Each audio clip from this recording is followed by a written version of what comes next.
मैं आपका mentor AK Singh और आज फिर हम अपना नेक्स्ट प्रैक्टिस सेट देखेंगे, यानी कि प्रैक्टिस सेट जो हम 20 क्वेश्चनों का देख रहे हैं, यानी कि प्रैक्टिस सेट। इसमें आपको एक चीज़ मैं बता रहा हूँ, जो अभी तक के क्वेश्चन कहीं ना कहीं से आए हैं वही उठाए हुए हैं। प्रैक्टिस सेट में आपको एक तरह से निखारा जा रहा है, जिससे आपकी जो पूरी प्रैक्टिस हो चुकी है, यानी कि सभी ने सभी टॉपिक पढ़ लिए हैं हिस्ट्री के। ठीक है, RPSC वालों ने भी और UP के TGT PGT वालों ने भी। तो इस चीज़ का ध्यान रखें, अब आपकी प्रैक्टिस का टाइम है तो वो शुरू हो चुका है। तो चलिए आज का पहला क्वेश्चन देखते हैं। पहला क्वेश्चन, इसलिए बहुत से बच्चे सोचेंगे हिस्ट्री में एक तरह से स्पोर्ट्स का क्या काम। स्पोर्ट्स के क्वेश्चन बहुत सी जगह पूछे गए हैं हिस्ट्री से ही। ठीक है, यानी कि चाहे छोटा लेवल हो चाहे बड़ा लेवल हो, तो उसमें भी घुमा फिरा के आपको पता होना चाहिए। चलिए आज का पहला क्वेश्चन है, पुरुष की बैडमिंटन प्रतियोगिता है, यानी पुरुषों की बैडमिंटन प्रतियोगिता कौन कौन सी है उसके लिए बताना है आपको। चलिए इसका आपको मैं सीधे आंसर बता देता हूँ, थॉमसन कप है, क्योंकि ये हमारे से रिलेटेड नहीं है, वैसे मैंने डाल दिया है क्वेश्चन ये। चलिए नेक्स्ट क्वेश्चन यहाँ से शुरू होता है, आगरा नगर की स्थापना किसके द्वारा की गई थी, ये आपको बताना है। क्वेश्चन नंबर 2, टाइम स्टार्ट होता है आपका। जल्दी बताइए, आगरा नगर की स्थापना किसके द्वारा की गई थी, जल्दी बताइए, टाइम आपका ख़त्म होने वाला है। तो आपका आंसर होगा सिकंदर लोदी, यानी कि ऑप्शन नंबर 2। चलिए क्वेश्चन नंबर 3 देखते हैं, लोदी वंश का अंतिम शासक कौन था। एक आपसे मैंने पूछा था, देखिए लोदी वंश का जो संस्थापक कौन था वो पूछा था मैंने, और आज है अंतिम शासन, यानी कि अंतिम शासक कौन था। देखिए फर्स्ट, किसी भी उसका फर्स्ट और लास्ट इम्पोर्टेंट है, चाहे वो लोदी वंश हो, मुगल वंश हो, मौर्य वंश हो, किसी भी वंश का आखिरी और प्रथम इम्पोर्टेंट होता है। जैसे एक मुगलों की बात कर लें, मुगल एम्पायर की बात कर लें, तो मुगल एम्पायर सबसे बड़ा एम्पायर माना गया है अभी तक का, और उसमें इतने सारों का इम्पोर्टेंट, क्योंकि जैसे अकबर हो गया, जहांगीर हो गया, औरंगजेब हो गया, हुमायूं हो गया, बाबर हो गए, इनका इम्पोर्टेंट इसलिए है क्योंकि इन्होंने अलग अलग चीज़ें दी हैं भारत को, दी हैं, वो तो पता ही है किस तरह दी हैं, चाहे वो लूट के दी हो चाहे किस तरह भी दी हो, पर अलग अलग तरह से दी हैं। जैसे वास्तुकला का संस्थापक कौन है, पेंटिंग का कौन है, इस तरह से बहुत सारी चीज़ें अलग अलग मुगल शासकों ने दिए। तो चलिए हम अपने क्वेश्चन पे आते हैं, लोधी वंश का अंतिम शासक कौन था। तो टाइम स्टार्ट आपका होता है अब, जल्दी बताइए लोधी वंश का आखिरी शासक कौन था। इब्राहिम लोधी था, सिकंदर लोधी था, पहले लोधी था, कौन था जल्दी बताइए। तो आपका इसका आंसर होगा इब्राहिम लोधी, यानी कि ऑप्शन नंबर फर्स्ट हो जाएगा आपका आंसर। चलिए क्वेश्चन नंबर 4 देखते हैं, विजयनगर साम्राज्य की स्थापना कब हुई थी। तो विजयनगर साम्राज्य की स्थापना कब हुई थी, 16 में, 15 में, 14 में, 12 में, आपका टाइम स्टार्ट होता है, जल्दी बताइए। विजयनगर साम्राज्य से आपको क्वेश्चन देखने के लिए मिलेगा ही मिलेगा, तो विजयनगर साम्राज्य इम्पोर्टेंट मान के चलिए। तो आपका टाइम खत्म हो गया, तो इसका आंसर होगा ऑप्शन नंबर C, यानी कि 14। विजयनगर साम्राज्य में एक हम्पी के विजयनगर साम्राज्य की जो चीज़ें हैं इम्पोर्टेंट इसलिए हैं क्योंकि विजयनगर साम्राज्य हम्पी और ये सब चीज़ें से रिलेटेड है। चलिए आगे चलते हैं, क्वेश्चन नंबर 5 देखते हैं।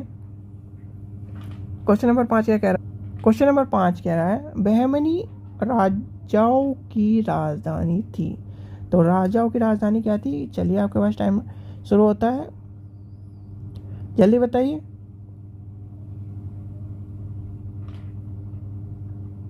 जल्दी बताइए, टाइम आपका खत्म होने वाला। तो इसका आंसर हो जाएगा ऑप्शन नंबर 2, गुलबर्ग। जल्दी चलिए अगला क्वेश्चन देखते हैं। क्वेश्चन नंबर 6 कह रहा है, अलाउ दरवाजा का निर्माण किस सुल्तान ने कराया था। तो किस सुल्तान ने कराया था, जल्दी बताइए, आपका टाइम स्टार्ट हो गया है।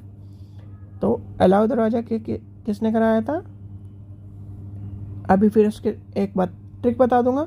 अलाउ दरवाजा देखिए, अलाउ और अलाउद्दीन खिलजी, तो इसका आंसर हो जाएगा अलाउद्दीन खिलजी, यानी कि ऑप्शन नंबर 2 हो जाएगा। चलिए क्वेश्चन नंबर 7 देखते हैं। तैमूर के आक्रमण के बाद भारत में किस वंश का राज स्थापित हुआ था? तो जल्दी बताइए, क्वेश्चन आपका टाइम स्टार्ट होता है अब। जल्दी बताइए, सबसे इम्पोर्टेंट क्वेश्चन है अभी तक का। क्वेश्चन का आंसर हो जाएगा तैमूर के आक्रमण के बाद सिसोदिया वंश, यानी कि ऑप्शन नंबर फर्स्ट आ जाएगा इसका आंसर।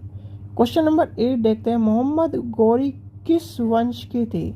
तो मोहम्मद गौरी किस वंश के थे? चलिए बताइए। चलिए, गुलाम वंश के थे, खिलजी वंश के थे, यामनी के थे?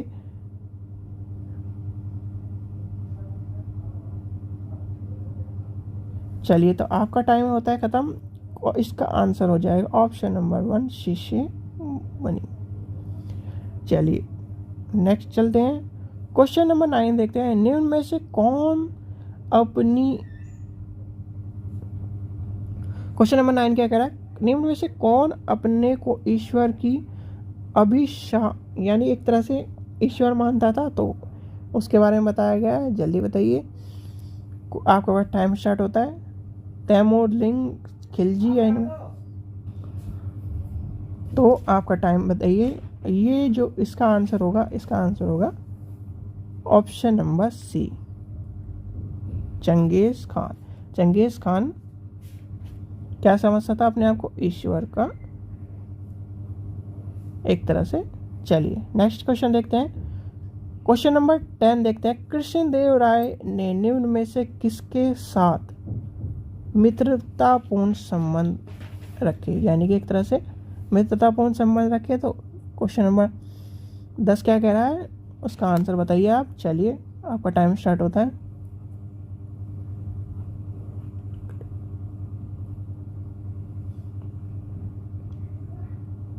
जल्दी बताइए। तो इसका आंसर क्या होगा? ऑप्शन नंबर सी, यानी कि पुर्तगाली, यानी कि ऑप्शन नंबर सी होगा। चलिए नेक्स्ट क्वेश्चन देखते हैं। क्वेश्चन नंबर 11 देखते हैं। किस सुल्तान ने अपनी आत्मकथा लिखी थी? जल्दी बताइए, किस सुल्तान ने अपनी आत्मकथा लिखी थी?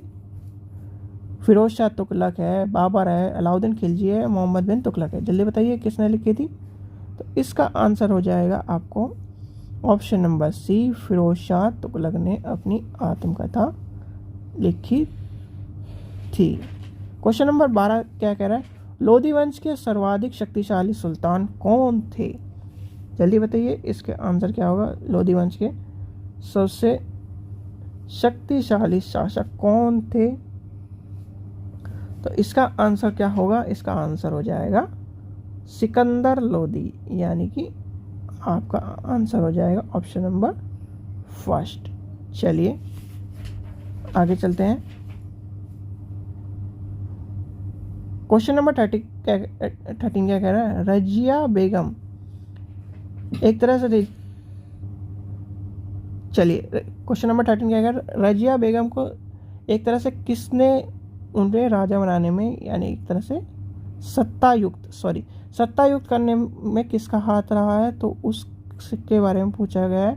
तो आपका टाइम स्टार्ट होता है।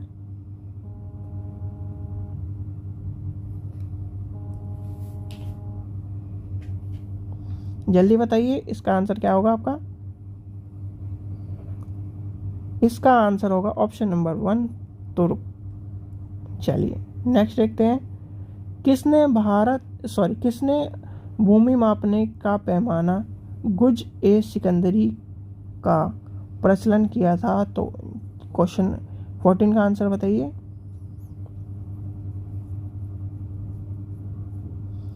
क्वेश्चन नंबर 14 का टाइम आपका हो चुका है, आपका खत्म होने वाला टाइम। तो इसका आंसर होगा सिकंदर लोदी, यानी कि ऑप्शन नंबर बी हो जाएगा इसका आंसर। क्वेश्चन नंबर 15 देखते हैं। नहर निर्माण करवाने वाले दिल्ली के प्रथम सुल्तान कौन थे? जल्दी बताइए, नहर निर्माण के कौन थे? मोस्ट इम्पोर्टेंट नाम है और उसमें से आपको पता होना चाहिए, और ये इम्पोर्टेंट भी है। तो इसका आंसर होगा ऑप्शन नंबर 1 गयासुद्दीन तुगलक। चलिए क्वेश्चन नंबर 16 देखते हैं। क्वेश्चन नंबर 16 क्या कह रहा है? क्वेश्चन नंबर 16 कह रहा है इनकलाब का नारा किसने दिया था? क्वेश्चन नंबर 16 क्या कह रहा है? इनकलाब का नारा किसने दिया था? चंद्रशेखर आज़ाद ने, मोहम्मद, यानी कि आपके पास टाइम से, भगत सिंह ने, सुभाष चंद्र बोस ने। जल्दी बताइए किसने दिया था, जल्दी बताइए। इसका आंसर होगा option number B, Mohammad Iqbal. देखिए बहुत सारे बच्चे सोचेंगे कि चंद्रशेखर आज़ाद ने या भगत सिंह ने दिया होगा, पर इसका आंसर अगर ऑफिशियल आंसर माने तो यही है। ठीक है, इस चीज़ का ध्यान रखें। और कई बार ये क्वेश्चन पूछा गया है और बच्चे कई बार इसका आंसर गलत लगा के आते हैं। मोहम्मद इकबाल है। चलिए लास्ट क्वेश्चन देखते हैं। मुस्लिम लीग ने मुक्त दिवस मनाया था, तो मुक्त दिवस कब मनाया था मुस्लिम लीग ने? जल्दी बताइए। चलिए टाइम स्टार्ट होता है आपका। 39 में मनाया, 40 में मनाया, 44 में मनाया, या इसमें से किसी में भी नहीं मनाया मुक्त दिवस? जल्दी बताइए।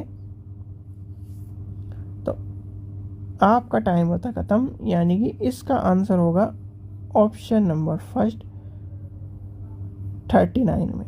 ठीक है बच्चों, ये जो क्वेश्चन थे, यानी कि आज 17 क्वेश्चन ही है, और नेक्स्ट वीडियो में आपको पॉलिटिकल के भी क्वेश्चन मिलने शुरू हो जाएंगे अभी कुछ दिन में।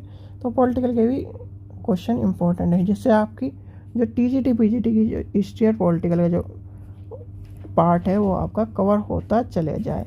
ठीक है, तो हिस्ट्री का शुरू हो गया है, पॉलिटिकल का शुरू होने वाला है, सीडीपी, और अभी ईवीएस इसकी जो सीटेट की वो भी शुरू होने वाली है। ठीक है बच्चों, तो चैनल को सब्सक्राइब करके रखें, जिससे आपको नोटिफिकेशन और वीडियो जल्दी से जल्दी मिल जाए। Thank you.